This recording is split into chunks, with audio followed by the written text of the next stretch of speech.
I've hired a lot of accountants in my time, and if you're going to become a profitable business owner, you too are going to have to hire an accountant. So who do you hire? You've got bookkeepers and controllers and accountants and CFOs and CPAs. I mean, the list is endless. And so today we're going to talk about which kind of accountant you should have for what circumstance you're in.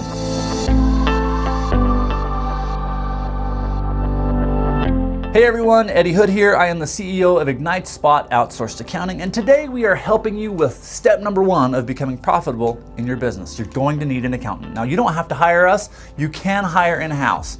So we're going to talk about that. If you hire in-house, who should you get? Because there's a lot of options and there's a lot of different budgets out there that you need to be aware of so that you don't get the wrong person for the wrong job description. Okay, the first person you're gonna hire is your bookkeeper. Now this is the data entry specialist. Depending on where you live, you're gonna pay a different amount for this person. So if you live in Idaho, for example, you might be on the lower end, around $18,000 to $20,000 a year. But if you're in New York or California, you could be upwards of $40,000 or even $45,000 a year. So know that this person serves a specific role. They're not going to be strong in creating reports for you or doing business analytics or accounting processes. Their job is to get data into the system. And if you're a new entrepreneur, this is likely you. You've been doing this yourself. So this is a good option to offload some of the heavy kind of grunt work of accounting and allow you to begin analyzing some of the reports. A good hire for anybody that is ready to expand their business but not really ready to invest in the high top tier accountants just yet. The next level up, guys, is the accountant. Now, a lot of people think bookkeepers and accountants are the same thing. They're not. It's very, very different, and you're gonna pay a different amount for somebody that's an accountant. So here's how it works. Your bookkeeper has been putting data into the system all month long. Your accountant typically is helping to oversee that process.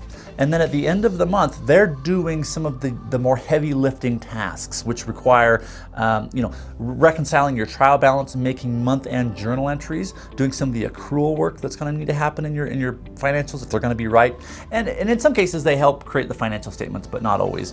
But they are at that month-end position. Now for an accountant, depending again on where you live, you can expect to pay anywhere from maybe $30,000 up to $60,000. That's probably a fair range for somebody in this role. Next level up is the controller. Now, I loved doing controller work as I grew up in my career. It's this process of overseeing the whole accounting system. You get to orchestrate what's happening and when. You're making sure that data is getting into the system on time, the month-end journal entries are happening on time, and you're really responsible for the final product that's coming out of the accounting system. The balance sheet, the income statement, the cash flow statement, those kind of documents rest on the shoulders of your controller.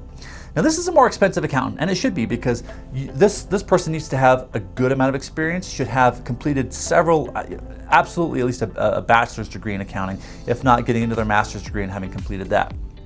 Expect to pay anywhere from the very, very low end, $45,000 up to maybe $75,000 for this person. Even I've seen it at $85,000 actually for certain areas of the country. All right, guys, now we're gonna talk about the king or queen on top of the mountain. This is your CFO. CFO stands for Chief Financial Officer. They in fact hold a C-suite position in your company.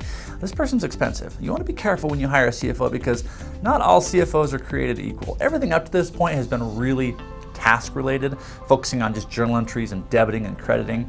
But when you step into a CFO role, this requires strategic thinking, and not all accountants have that capability. They're not able to see the big picture and create plans that are business development related. But that's what a CFO should be doing. It should be taking all of that work the rest of the team is doing and translating that into your goals as the entrepreneur to make sure that we're hitting the targets we need to hit with the right amount of money behind each goal.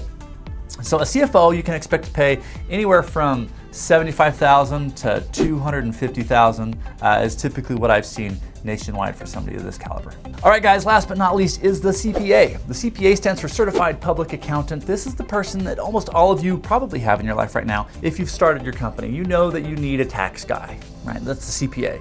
His job is to do two things, really. One is to prepare your tax strategy, to take everything you're doing throughout the year and prepare it so that you are not spending more than you need to and giving it away to Uncle Sam. That's the goal. But number two, a CPA often fills the role of an auditor, where they come in as an independent party and they make sure that your books are accurate and clean and actually reflective of what's happening in the real world, that nobody's cooking the books. So if your CPA ever fills the role of your auditor, they're not allowed to fill any of the other accounting roles. It would be breaking the laws of accounting, really.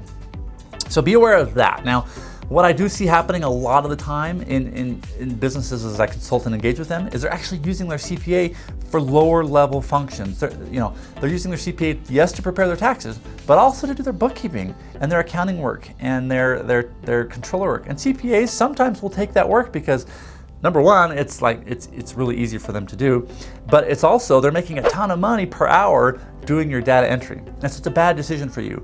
Don't do that. You need to make sure you have a bookkeeper doing the bookkeeping work, a CPA doing the CPA work. In terms of cost, you're going to spend anywhere between $125 an hour to upwards of $450 an hour if you're getting into really crazy stuff like, weird derivative stuff, or like oil and gas. Sometimes those guys get really expensive.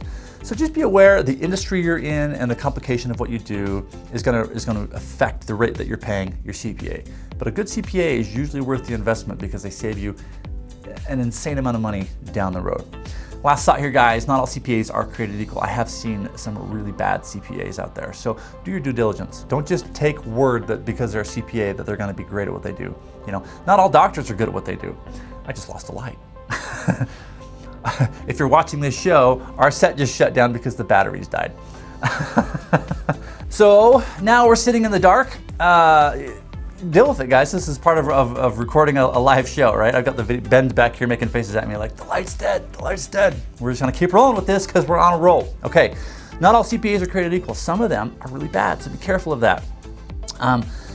Now, those are the main roles: bookkeeper, accountant, controller, CFO, CPA. There are some other distinctions in there, but just be aware of that. I want to thank you for watching this video. If you've liked it, go ahead and click subscribe so that you get access to all of the future videos down the road. Our goal is to make you more profitable in your business each and every week. Until next time, guys, stay profitable and have fun building your empire.